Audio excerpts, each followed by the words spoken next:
The last thing I wanted to talk to you guys about, or last two things, just really quickly.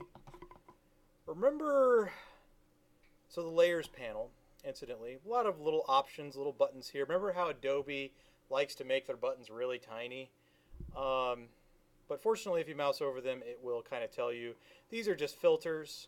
They don't actually do anything. So if you had a document with just tons and tons of layers, and I definitely recommend that you make every idea a different layer. Like, don't be afraid to use just gobs and gobs of layers.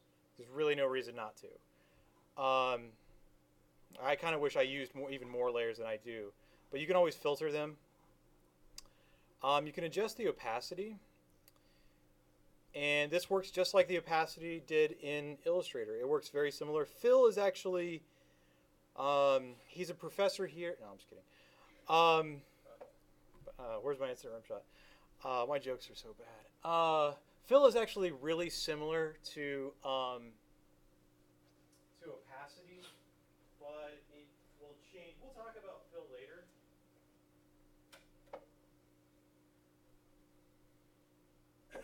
Because it's almost exactly the same as opacity, but it works a tiny bit different. And what do we see here? We see normal. Just like in Illustrator, we have our blend modes, and we actually have a few more of them. Blend modes are pretty neat. We're going to get into them in depth, but just kind of remember that they're sort of grouped together. Remember, these are sort of the darken blend modes. These are sort of the lighten blend modes, and then these are sort of the contrast blend modes, or really lightening and darkening. These are sort of like the utility blend modes, where you'll use them to sort of see things differently, but you don't usually tend to use them in your artwork. Sometimes you can for some weirdly weird effect. And then these are sort of like hue saturation, like dividing it up by color. And then just a reminder that you have a bunch of buttons down here as well. One thing that Adobe has done with Photoshop, I can't remember if this is an Illustrator, but it's called the Scrubby Sliders, and it's an interface idea that you'll see all over the place. I'm going to show you in the instance of opacity, but I guess it's really hard to see. Sometimes it enlarges the mouse, sometimes it doesn't. My mouse has this little arrows going left and right by it. If I click the word opacity and I drag left and right, I can actually scrub it. They're called the Scrubby Sliders, and I can change the opacity very quickly by just doing that, of that effect. So I think I brightened their faces or something. That's weird. Or I darkened something, I don't remember. So I can adjust that opacity very easily. And you'll see that interface wherever you see a dialog box and then like a number. You can always just like manually click this. Like there's all different kinds of ways of getting in there. If you ever hit the 1 through 10 keys, will change your opacity on the fly. So 6 will be 60%. If I want, like, say, 66%, I will just double tap 6 and 6, and then I get 66%. Very useful hotkey there. The very last thing I want to talk about is the crop tool before we talk about the assignment. So the crop tool is right here. Sort of looks like a thing like that. And it is what you think it is. It's going to delete part of this image. But actually, take a good look at what's happening here. Do you guys see how... Now, one of the things that's going to frustrate you when getting into Photoshop is you're really going to want multiple artboards. You're going to want to be able to put things outside of the document. You can't do that most of the time. Now, what I've done here is I took an image and I applied hard light. This is a very good way of using it as a texture. So you can see I turn it off, and then that texture goes away, then I turn it on. So I'm using one of those contrast blend modes to create sort of this interesting texture look. I think later on I may show you how to do that exactly, but just so you kind of know. And then I sort of masked it to do that. And then I adjusted the fill for some reason. I don't know why I adjusted fill over opacity, but whatever. They basically do the same thing. Anyway, but that image that I took into this image was much, much bigger than mine. And if I go to image reveal all, I can actually see everything, all of the pixels that exist, which is sort of a weird concept. Because in actuality, like, okay, so these white pixels don't matter. Well, actually, why are they white? Oh, I guess it made them white on my background layer. But anyway, so that's kind of one thing to be aware of. Most of the time, and here I'm going to just undo that by pressing Command Z, just like in Illustrator. With the crop tool, there is a checkbox right here. It says delete cropped pixels. It is a good, by default, it says delete cropped pixels.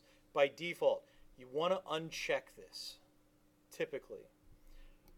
Now, but think about it. Like if I have a bunch of pixels like on the outside of my document that I can't see, really, in a weird way, if I check this checkbox and then I just crop the full size of my image, and then I'm just going to push Enter to commit that crop. Push Enter again. I should have deleted, and if I go to Image Reveal All again, hope this worked. Okay, notice that there's nothing happened when I went to Image Reveal All. I deleted those kind of invisible pixels on the side. So there is a really good reason to check this sometimes, so just remember that it's here. Like always, you sort of have this menu bar up at the top that changes based on the tool that you have selected. This menu bar, I cannot stress how important this menu bar is. Things that you're looking for will usually be here. For example, if I wanted to create an 8x10 document out of this image, well, let's select width and height resolution. And I think I wonder if is my document in pixel mode or inches mode? I think it's in inches. So just like in Illustrator, it likes to it kind of has modes where it's sort of thinking in Illustrator. You can always, you can always hit Command R and then right click. Oh, I have the wrong tool. If I don't have this tool selected, I'm kind of in a weird mode.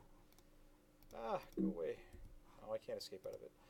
But this will be, if I wasn't doing a crop action right now, these wouldn't be grayed out, and you could select pixels if you wanted to think in pixels or inches, things like that. So if you find it defaulting to, I don't think Photoshop will default to points and picas, but it might. But just like before, if let's say an 8x10, so let's say the width, I want it to be at 10, I can always just type IN just to be sure, and it will always convert that into whatever it needs to be. And then let's do 8 inches. And then we see that when I selected those options, it has kind of created a crop like that. It likes to move the image behind the crop instead of moving the crop itself.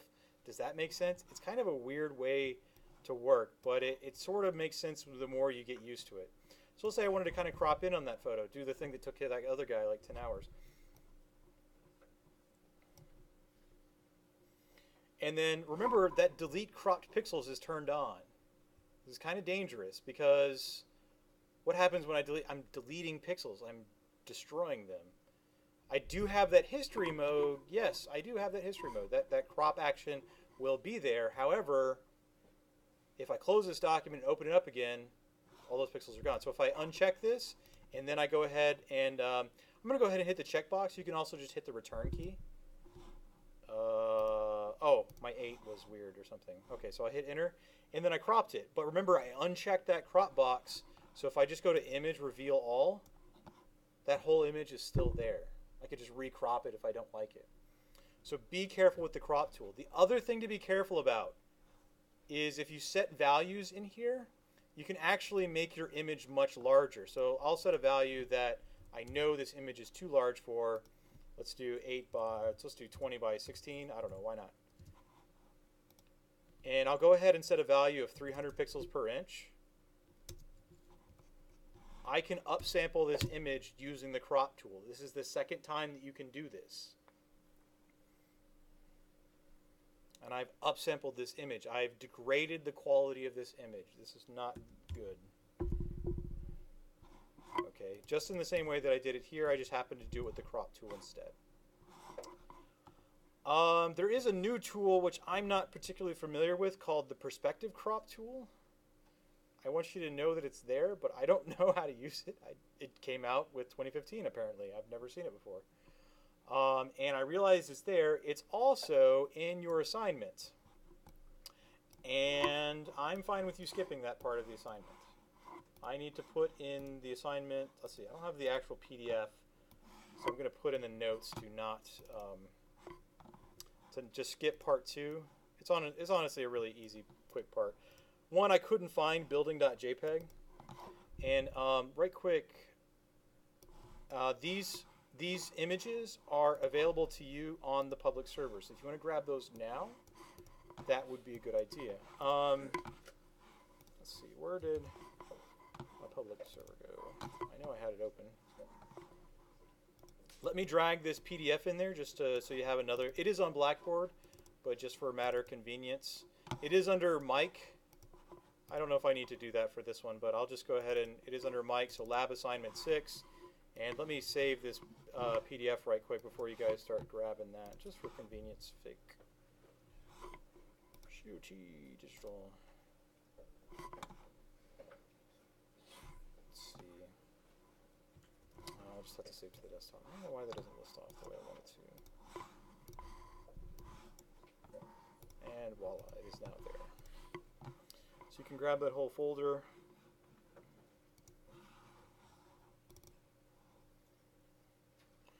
So this is your homework for tomorrow. I would like to note something that is sort of a difference between me and the other professor. She really likes the TIFF format. So you may see in the assignment, she's the one that wrote most of these assignments. I'm going to stop.